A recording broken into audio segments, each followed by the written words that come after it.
三星堆遗址，一个被誉为20世纪人类最伟大的考古发现之一的考古遗址。神秘的纵目青铜面具、金杖、青铜神树，三星堆曾经出土的文物给我们带来了太多震撼。2020年，关于三星堆考古的咨询会宣布了一则消息：时隔34年，三星堆遗址将再次启动发掘，这真的是一个振奋人心的消息。2021年3月20日，国家文物局考古中国重要项目重要进展会议宣布，三星堆遗址新发现6个祭祀坑，并在3号坑出土了前所未见的方形铜尊。这则消息一出，便震惊了全球文化界。盼与鬼神通，生死相守护，沉睡数千年，一醒惊天下。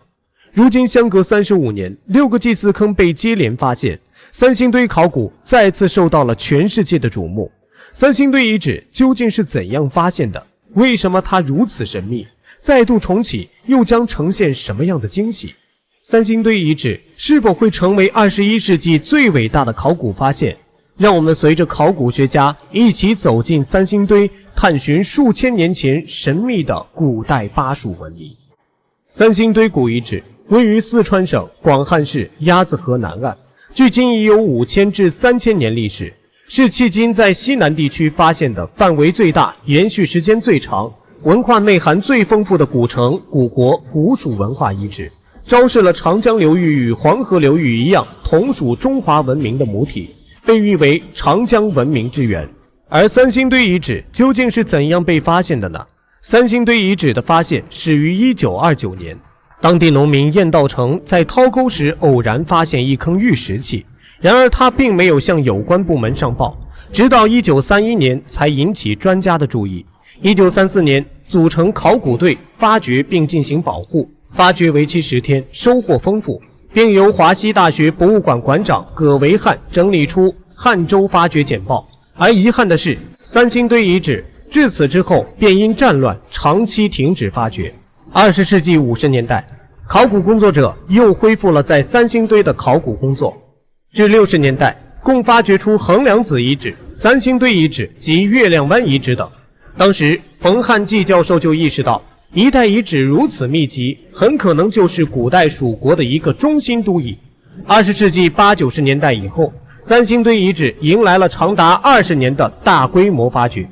1980年至1981年，考古队清理出成片的新石器时代的仿纸遗迹，出土标本上万件，三星堆文化由此得名。1986年7月，三星堆2大祭祀坑相继出土大量器形独特精美的文物，引起了全球学术界对中国西南古蜀文明的重视。然而，在三星堆出土的文物中并无任何文字资料，我们只能在中原地区的古籍中去寻找关于三星堆文化的蛛丝马迹。然而中原地区关于蜀地的记载少得可怜，西汉时期所著的《蜀王本纪》在南宋就已经失传，但幸运的是，专家找到了后人对本书的些许引用。晋代刘奎在给《蜀都赋》作注时引用到：蜀王之先，名蚕虫、伯获、于福、普泽、开明。在《太平御览》中引用到：从开明以上至蚕虫，凡4000岁。除此之外，在晋代的《华阳国志》中也有关于蜀王的记载，有蜀侯蚕丛、其穆纵，史称王。根据这些记载，我们知道古蜀国一共经历了5个王朝，分别是蚕丛、伯获、于福、普泽和开明。史记中记载了最后一个王朝公元前316年被秦所灭，而第一代蜀王蚕丛最突出的特点是其穆纵，因此很多人认为穆纵青铜面具代表的就是蜀王蚕丛。而古籍的记载少之又少，而且经历了很长一段历史空白，出土文物奇特的造型体现出浓厚的神权色彩，因此关于古蜀国数千年的历史仍具有神秘色彩。2020年，考古工作者重启对三星堆遗址的深入发掘，此次发掘备受全球瞩目，并具有重大发现。三星堆遗址作为中华文明满天星斗中最神秘的那颗星辰，如今神秘的三星堆文明又将带来怎样的惊天秘密？它是否会填补古蜀国文明的历史空白呢？让我们一起揭秘数千年的三星堆文化。2021年3月20日，国家文物局考古中国重大项目进展工作会在成都举行。三星堆新一轮考古发现是会影响四川、中国乃至世界考古的重要发现。会议现场揭晓三星堆遗址接连发现的6个祭祀坑，连拆6个盲盒，让整个世界都振奋人心。3号坑出土了一件青铜方尊，保存完好，形制稀罕，纹饰精美，令人感到十分惊喜。这也是三星堆3号坑发掘中较早发现的青铜容器。距离3号坑不到5米的地方是约长 3.1 米、宽约 2.9 米的4号坑。4号坑平均有20厘米厚的灰烬层。往下发掘，发现了30多根象牙，平均长度在 1.2 米左右，呈炭灰色。专家估计象牙可能被焚烧过。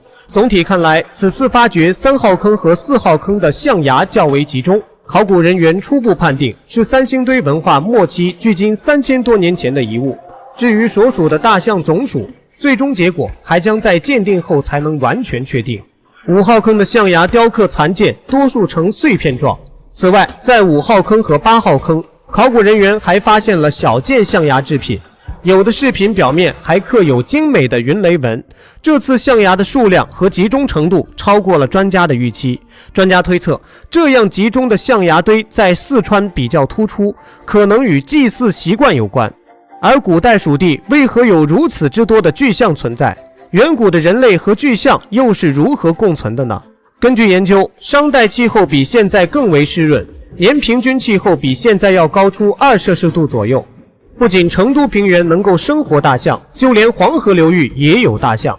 有些古人有着驯象的传统，因此象牙制品、带大象图案的文物在商代就有很多。甚至有学者提出，南亚文明具有交流的特点。集中的象牙也让发掘工作变得喜忧参半，因为工作人员无处落脚，考古人员只能悬空架起吊篮，趴在吊篮工作台上向下伸手，才能清理象牙周边的泥土。另一方面，集中分布的象牙层层叠叠，经过时间的流逝，象牙在彼此堆叠的过程中受重力影响，产生了弯曲变形。文保人员单独提取分离象牙增加了难度。而令惊喜的是，此次5号坑还发现了半张神秘金面具，虽然是残件，目前所发现的面具只有半张，已足够令人兴奋。而且据专家估计，完整的面具重量应该超过500克。这不仅将是国内所发现的同时期最大的黄金面具，还将是国内所发现的同时期最重的金器。这件黄金面具厚度非常厚，不需要任何支撑就可以独自立起来。面具具有方形面部、镂空大眼、三角鼻梁，还有宽大的耳朵。这样的风格与此前三星堆所出土的黄金面罩十分相似。在黄金面具一处边缘有被烧毁融化的一些痕迹。目前专家推断，这件黄金面具也是做祭祀使用，但由于其体量比人脸大得多，不大可能是人佩戴。究竟具体是作何使用，仍需进一步的考古发掘和研究考证。新一轮的发掘中，好消息络绎不绝。就在考古人员为4号坑一角的一处青铜器拍照时，他们在高清照片里发现了异样，一处灰褐色的泥土居然呈现隐约的纺织纹理。考古人员十分兴奋，提取土样于显微镜下观察，这处泥土果然清晰可见条缕状，是纺织物无疑。这会不会是1000年前的丝绸？土样不久就被送去省考古院文保中心研究。这是四川首次发现3000多年前的丝绸遗痕。专家激动地说道，《山海经》中说，来自西陵的皇帝郑妃嫘祖是养蚕缫丝的始祖，而他的故里相传正是四川盐亭。这个神话传说最终在三星堆遗址的发掘中得到证实。3000多年前的三星堆王国已经开始使用丝绸，在发掘的3号坑采集的土样中也发现了更加明显的丝织物残痕。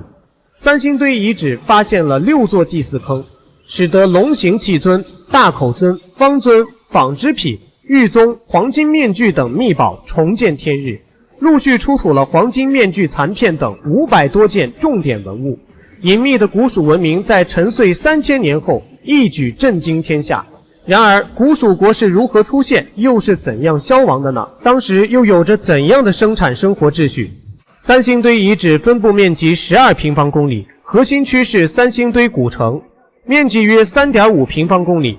古城内包括宫殿区、居民生活区、祭祀活动区，而且已经发现的8个坑就大致位于古城西南的祭祀区。众多迹象表明，三星堆文化末期发生重大变故，导致消亡，因此产生了几种消亡原因的假说，主要包括外族入侵说、洪水灾变说以及内部冲突导致的衰亡的说法。三星堆的魅力在于它源源不断地向当下提出问题。关于三星堆的神秘，在持续进行的考古发掘中，未来或许能够带来更多惊喜。数千年前的中华文明将不断展现在人们眼前，三星堆文化的神秘，我们将会持续揭晓。好了，今天的视频就到这里结束了，我们下期再会。